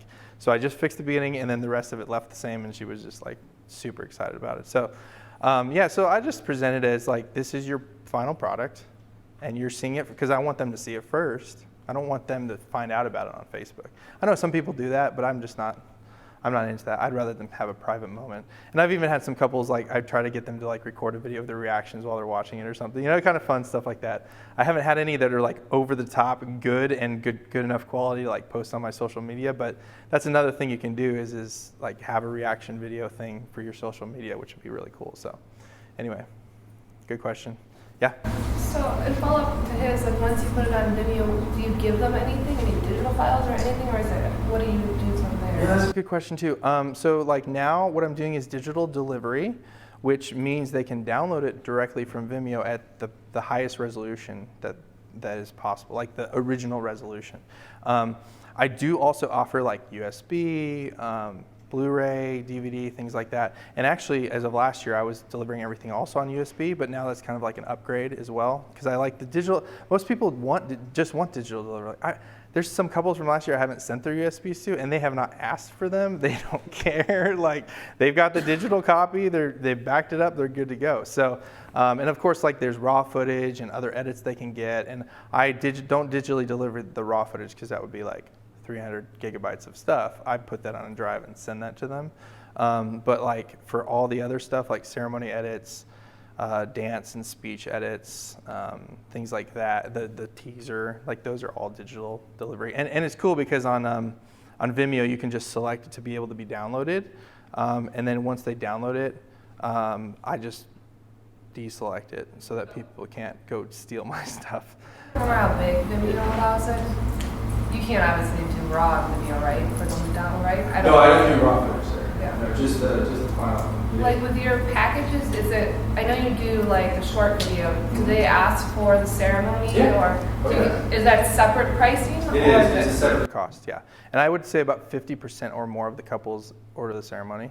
And yeah, it's just an add-on. And like I said, I give them the flexibility because there was one bride last year who literally said to me in our meeting, she was like, I don't care about raw footage, I don't care about ceremony, I don't care about the full speeches, I just want the short film. I was like, okay, cool, well that's what you get with the base package. Because that's what they're really booking you off of most of the time, because that's what they're seeing. Like, I'm not posting full ceremonies necessarily. Now for like themselves, like to be able to show their kids someday or whatever, a lot of couples want that, and that's awesome. And actually I had a review from a couple yesterday, I think it was, and she like pushed this whole paragraph about how much she loves the raw footage. I couldn't believe it. I was just like, that's amazing. So she literally was like, she was telling other couples, you have to get the raw footage. I was like, sweet. So, yeah. Raw footage with the ceremony, since you have like 4 cameras, do you just give them all 4 cameras? Yeah, I literally take the folders that I have and I put that on, I just transfer to the hard drive. And I tell them, I'm like, this is going to be every single thing I shot on each camera in the order I shot it. And so I tell them, because like sometimes they'll be like, well, what if we just get the raw footage instead of the ceremony edit? I'm like, you can, but it's just going to be like raw clips, not synced to audio, not color corrected. It's just going to be raw footage. Like your raw footage is more for those little moments during prep or the reception and maybe even some detail shots that I got that I didn't use in the creative edit that they would like to see. For this bride in particular that I just referenced, we shot a lot of prep, and in the edit it just didn't make sense to like have a lot of prep in it. So like there's a lot of cool moments with her girls and stuff that I didn't end up using in the final edit, but she just loves it all. And yeah, it was hilarious because she even like texted me recently. She's like, the raw footage is just amazing. I can't stop watching. I'm like, I can. So I think I'm trying to remember who was up for. I think you were. My part was part of the question was like that. Was like, do you send them all? But then the other part was, so you're mentioning that they like the ceremony part. So with your raw footage, in terms of like an extra package thing that you can offer them a la carte, do you break it up and say, do you want ceremony, do you want reception, or do you want everything? And you break it up in prices of like. I do. So I offer the ceremony edit by itself, just from start to finish, and it's synced up to the audio, it's color corrected. Then I offer what I call a first, or a dance and speech film, which is basically the first dance and up to 3 other dances. So like the first dance, the mother-son dance, father-daughter dance, and then maybe a grandparents, they do a grandparents dance or something like that. You know, I just give them the flexibility to have up to 3, and then the speeches kind of cut between the 2 cameras. Those are the only things I offer, like as far as like a doc edit. I don't, and I know some people offer like a prep edit, like that's more documentary style, and I don't offer that because that's just the raw footage base. It would just be me putting raw footage clips and maybe color correcting them. But my color correction is not even that crazy, so like the clips they're getting in the raw, like they look pretty good already. So I've never even had really anybody ask for that. You color correct each angle that you have for the ceremony? Well, actually, because I use all the same camera line, they're all the coloring is pretty uniform. And then what I do is I just like add a little contrast. I do very little color correction, a little contrast, a little saturation, and if the white balance is off, obviously I fix that. And the great thing is like Premiere, Final Cut, like all these programs that we use, they have great color correction tools. And there's tons of amazing tutorials online where like in like 5 minutes you can learn how to like fix white balance. You know, it's amazing. So we live in a day and age that I wish I was like 18 years old again and starting out. So, but yeah, so you're right behind her. You had a question. So you mentioned that you like to send out, you deliver the teaser like within a couple of days of the ceremony. In terms of turnaround time, your highlight reel? I give them a 12-week turnaround time, yeah, which is about 3 months. So I don't stress out over the turnaround time too much. I used to be like, I gotta get it out like within 4 weeks. But if you get that teaser out, they're just like so excited, and they're not gonna bother you. And honestly, if you spend more time perfecting your edit, and you know that quality is gonna like come through with perfecting your edit and taking more time on it. So like even last year, I tried to take more time, and I think my delivery time was about 8 to 9 weeks. I think you always want to give them a time at least like a 3 or 4 week cushion of what you actually think you'll deliver it in. And you know, it's always under promise, over deliver, like anytime you can. And make sure that, you know, you keep up with them too. Like if something happens, like I even have in my contract, it's usually within 12 weeks.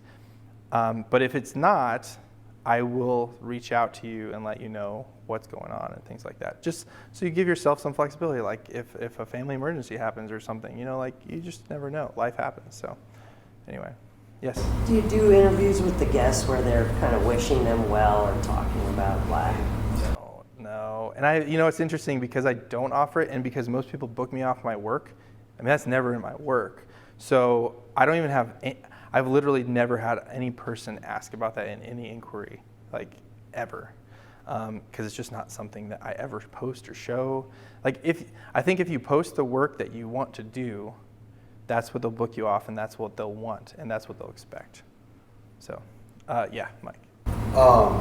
My question is, so like during the ceremony, I know you're using the DR10s, right?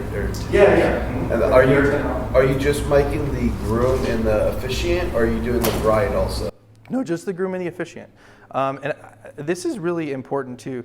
Like, make sure you're coaching your couple even before and during. Like, I always remind the bride, I'm like, remember, his mic is your mic, so don't like be like 5 feet away from him when you're doing your vows. Also, another thing, and I was talking to somebody about this last night, try to pre-record as much audio as you can, because you never know what's going to happen. Like, you never know when a plane's going to like fly overhead or a train's going to like pass by or whatever. Like, so what I do is if the couple has had any personal impact on their vows at all, whether or not it's even like traditional vows but just tweaked a little bit, I will pre-record. I will pre-record those during the prep usually. And so if they have a letter or if they have vows, we'll pre-record that all at the same time. And a lot of times I'll use a mixture of the pre-record vows and the vows that we got actually the day on, during the ceremony. Because a lot of times you get that subtle emotion from a pre-record in a more intimate setting, and then you get the like more big emotion from the actual event. So it's nice to kind of transition from that subtle emotion to like that big emotion through your film, because your film will probably open a little bit more kind of calm, unless you're like doing this crazy fast like dance reception time shift edit where you got dancing at the beginning or whatever. But yeah, try to pre-record as much as possible. And I always tell couples, I'm like, look, a baby could cry, like you just don't know what's going to happen, So try to get them. Oh, and another thing, have them put it on their iPhone or their tablet, because crinkle paper is the worst for audio. So just another quick thing. You had a question there. Yes, I'm like the young lady over there. I'm a photographer and a videographer. Can you touch on what your workflow looks like a little bit? Workflow as far as like the post side, like editing side. Basically, yeah, I'm ingesting the footage. Like I said, I put A camera, B camera, C camera, D camera, and I just put it all in there. And I use an app called, I think it's called Name Changer, to change all my clips to the proper name that I want them to be. And it's usually the date first, then the couple's name, then cam A, cam B, cam C, And then I ingest that all into my editing suite, which I'm using Premiere right now. I'm about to switch back to Final Cut 10 because Premiere's been super crash buggy lately. And then as soon as I do that, I am trying to edit a teaser. And I put, together a few shots I really like. And sometimes a teaser could be like, I did a teaser once where it was literally just their first look. That was the teaser. So it doesn't have to be like like somebody asked me, do you have like a template for your teasers? I'm like, no, because I don't know like what's gonna feel right. And I edit based off feeling a lot, which I think is important. You don't wanna get too like, oh, it has to be just exactly this way or that way. Like, it has to follow the feel of the day, And so you get that down on the timeline, and then you might go through your audio and just add a few things here and there. So you had a follow-up to that question? Yeah, like I'm trying to get an understanding, like, are you picking your songs like at the end? Are you going through your audio first and see like where the story is gonna go? Are you going through footage first, like that kind of thing? The teaser, I don't really go through like all the audio, but for the short film, yes. So for the short film, it's a little bit different. So I watch their teaser again to get the feel, and I might use the song that I used in their teaser in their actual short film. Sometimes I don't, sometimes I do, it just depends. Finding music is hard. So, I struggle with it. I'm sure everybody does. So here's the thing. Find something that's like you think works.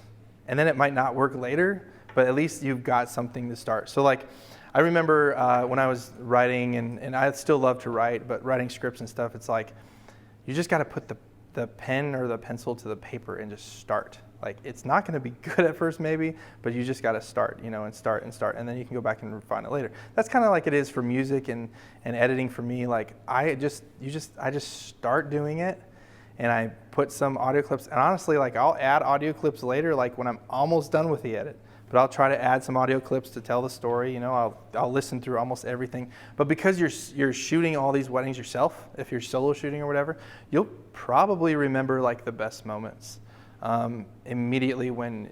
And for me, I'm very like big on coupled relationships. So like I'll remember a story that somebody said or whatever, and we probably have talked about it before, like what they said on the speech. So a lot of times, like I'm like, oh, that story's going to be great, or that's dad's speech is going to be great, or that mom's speech is going to be great. But there was this one wedding I edited earlier this year that they had me come to the rehearsal dinner, and they had an hour and a half of speeches, an hour and a half. And I wanted their film to be about 6 minutes long, and I was like, wow, an hour and a half. That's rough, you know? And so I ended up only using, I think, 2 or 3 speeches of that whole night, and there was probably like a dozen people that spoke. But the mom's speech was amazing, and it was at the Union Station Hotel in Nashville, which is an old train station. And she had this whole poem that she had read about like how life is like being on a train. I was like, this is perfect, you know, like. So you know, I started with that, and I showed like some train imagery from like the venue and stuff, and it was just, you know, she was talking about people coming into your life, so it's like, oh, cut to the groom there because she's talking about him now, you know, and stuff like that. Wish I had that to play, but you know, you just got to go through it all. I went through all hour and a half and just listened to everything. And you know, if you want to make a good story, you really do have to listen. I would say listening to all your audio is more important than necessarily watching all the clips you shot. So like, yeah, it definitely is. So I definitely would say start there and then throw some music in that kind of gets the right feel. But don't feel you have to, that has to be the final music, because I'll tell you what, I've had edits where I'm like right at the end and I'm like, that music it just doesn't work. And I'll go back online, find something else. Soundstripe updates their library every week, so there's new songs every week on there, and you'll find something that you love. And I'm like, okay, let's try this out. And then it's weird because sometimes your edits are just like perfectly timed to it. And I'm not one of those that gets all like super nitpicky about being perfectly on the beats and stuff. I just want it to kind of have a flow. And sometimes you do have to tweak your edit to make it work, but yeah, don't ever feel like you have to like find the perfect music to start. Like just get something down and get it rolling. So yeah, it's important to just get going. So I don't know who asked first here. There's so many questions. I'm going to take him real quick because we've done a few. So LA Dodgers hat, awesome. I'm originally from Los Angeles, so that's cool. Going back to the raw footage, I've never sold raw footage, and I'm always looking a way to upsell. Yeah, for sure. But do you ever get any kind of conflict or kickback when you do give them the raw footage and they're expecting maybe the uncle in the back, that kind of footage, like where it's longer clips? Because a lot of my clips are like back focusing, 3 or 4 times same shot, so they get a lot of 5-second shots. Right. Yeah, like expectations of what they have, right? That's what you're saying basically. So what I do is I actually created a video that I screen captured me going through raw footage on my computer to show them what they're getting. So like, I'm just like, this is what raw footage is, literally on the screen like a text. And then it goes into like clicking on the folder, Cam A, clicking on Cam A, just clicking a random clip. I didn't even know what it was. And it was like just the bridesmaids hanging out. Click the space bar to play it, you know, like on my Mac. Click it off, click another clip, boom, go to another camera, a different part of the day, boom, boom, boom. It was like a 30-second video. And so they know like they're getting it just as you shot it, and there's no like long takes necessarily. I mean, there will be some long takes for some parts, like the ceremony or whatever. But yeah, they're pretty. I've never had anybody complain about the raw footage, like as far as like the expectations. Maybe you can critique my process, but I offer like a bonus video that has like I basically go through all the long clips and then stuff that doesn't really fit on the film, like the Cupid Shuffle dance, stuff that are longer, and I put that on a timeline, and then I export one long file so they could just easily watch one long file, kind of like a raw footage. Yeah, you can totally do that. That's totally fine. I personally don't necessarily want to do that or spend the time to do that, only because I don't know, like it's just I would rather spend my time on a creative edit or a doc edit, you know, or even like upgrading their creative edit to something else. And I'm like, look, you can do that. Like most people can do that on their own, like on iMovie or whatever now, if they wanted to like export a long clip. You know, like I feel like most people have the video savvy to do that. And so I just am like, this is the raw footage, just for your personal use only, so they can't like go re-edit it and use it for their own wedding video company they start someday or something. Yeah, and I've never really had like a request for that, because again, you present what you want to sell, and so I've never really presented that. But I mean, certainly, like if your client's like that and that's something you want to offer, and make sure you're charging enough for it for the time it takes, because like even the render time, it takes a bit if it's a long process like that. So I think, Jeremiah, did you have a question? Yeah, just going back to the audio thing. Do you ever, as you're going through finding the best audio, do you make a separate timeline and just take like little pieces of like the best audio? Because I do that a lot when I do stuff. Yeah. I find that helpful. That's a good comment. So like for like the event stuff, like the ceremony and the speeches, I'm pre-syncing that up like with the video. So like that's kind of its own clip. So when I'm scrubbing through it, I can definitely like take, and like on Premiere, for instance, like there will be audio bits that like I really like, but I don't know like necessarily where they fit. And I kind of put them towards the end of the timeline. So it's kind of like creating another timeline. So that like I can go back and reference those. Like I'm like, I really want to hear from dad here or mom here or whatever, like, or the bride or groom. So I can, and I'm like, oh, I need some more of their vows here. So I go over there and I kind of look, oh, what do I have like available that I've really liked? You know, it's like kind of making like selects, you know. So I kind of do that, and I do that kind of with, as I'm editing. I didn't want to get too much into editing, but we will because we're talking about it. For my workflow, like I do go through, and I always try to find those 6 great shots, like for each section.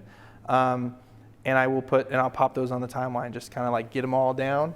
And then I've already usually got my audio stuff synced with my video, because you want to cut back to your video if it's not like a letter reading from a couple where it's clearly the couple that's like talking to each other. Like in the video I showed, it's pretty clear that it's the bride and groom talking to each other through the letter. But if it's like a speech, you want to definitely get to see who's speaking visually pretty soon. Like you don't want to go like a minute without like seeing who's talking, or even 30 seconds necessarily. You want to go like 5 or 10 seconds and then actually like see who you're hearing, and then you can go back to B-roll or whatever. So make sure you've got because like sometimes you'll get your audio bits, but they're not synced with your video, and you put them in and then you're like, wait, I need the video for this though. And then it's like, you got to go back and find it and sync it up, and it's a pain. So, yeah. Do you, like you said, you sometimes bring them in your car and do audio? Yeah. Do you prep them for that audio record session? Do they already know questions ahead of time? That's actually a really good question, because that's huge. Like, so the prep side of that is obviously communicating to them, asking what they want to do, like if they have notes or vows or whatever, but also this is where the directing side comes in. And this is where I'm so glad I had like some of the directing experience I did, because you want to get them in the mindset, like if they just read it robotically, like it's going to be horrible audio. You're not going to use it. So when I take the bride or groom, either person, I take them away from everybody. And that can be the car, that can be a room separate, you know, in another part of where they're getting ready. And I just like have them sit down and start talking to them about their wedding.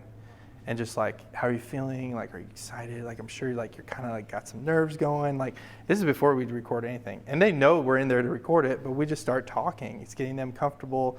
I'm like, you know, when you read this, just pretend you're reading it to your spouse. Like, don't read it to me, read it to them.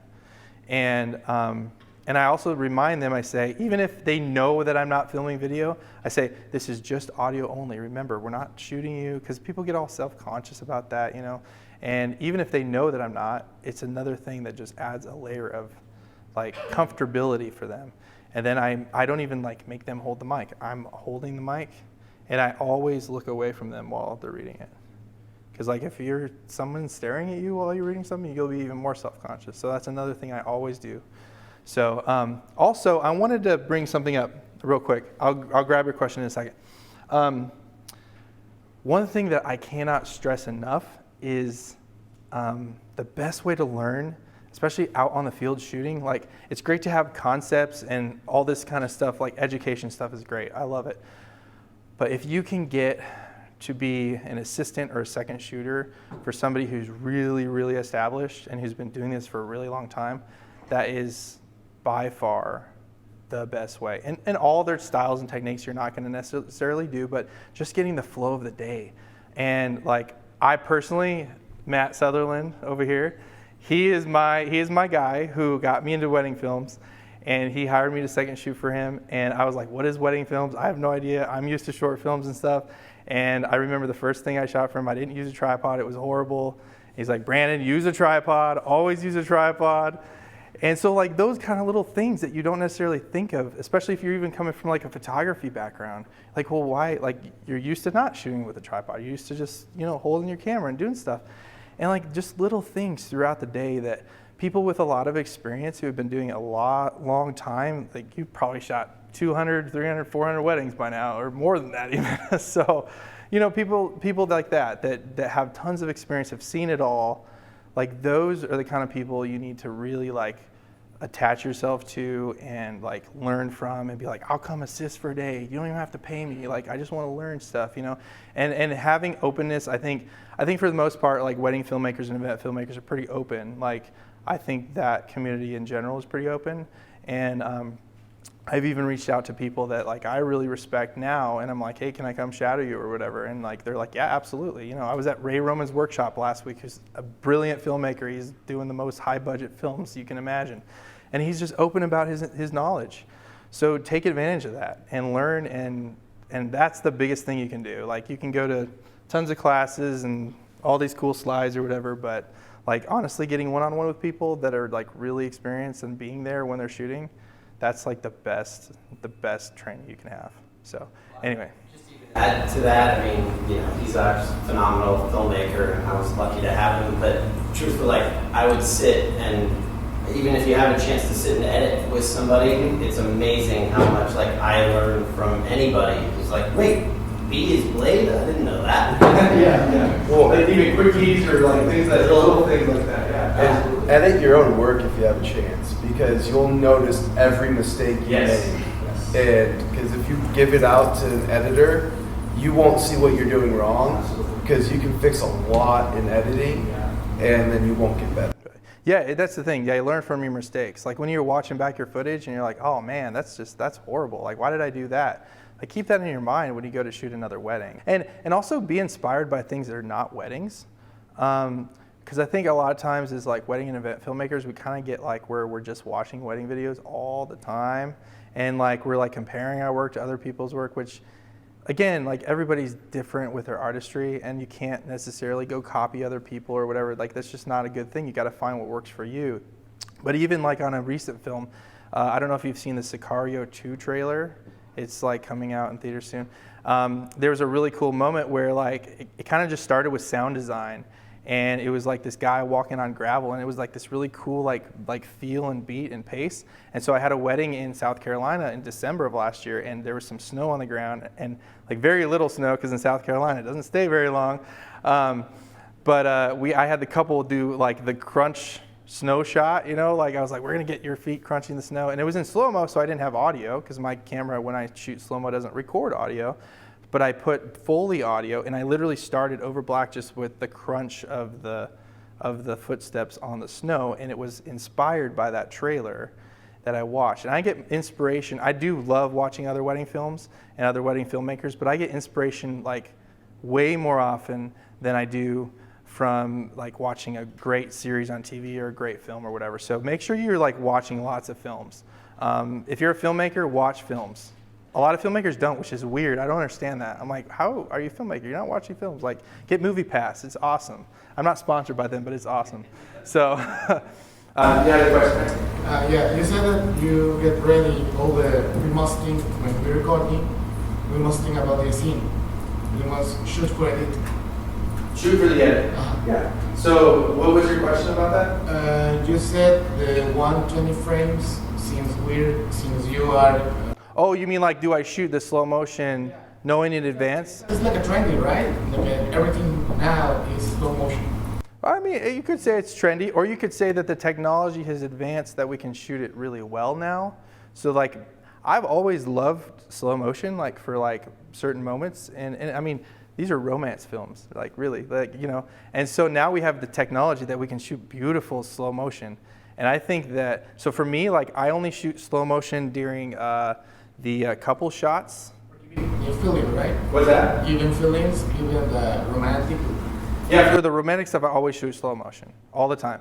Now, sometimes I'll speed that back up to regular speed, but most often I don't. Because the romantic stuff should stand out in your film. Like it should be, like the things that you want to stand out in your film, you should shoot in a different way. So like the romantic shots, I shoot in slow motion. I shoot the very end of prep in slow motion where like she's getting her dress on, but I don't shoot like the makeup in slow motion because that's not as important. You know what I mean?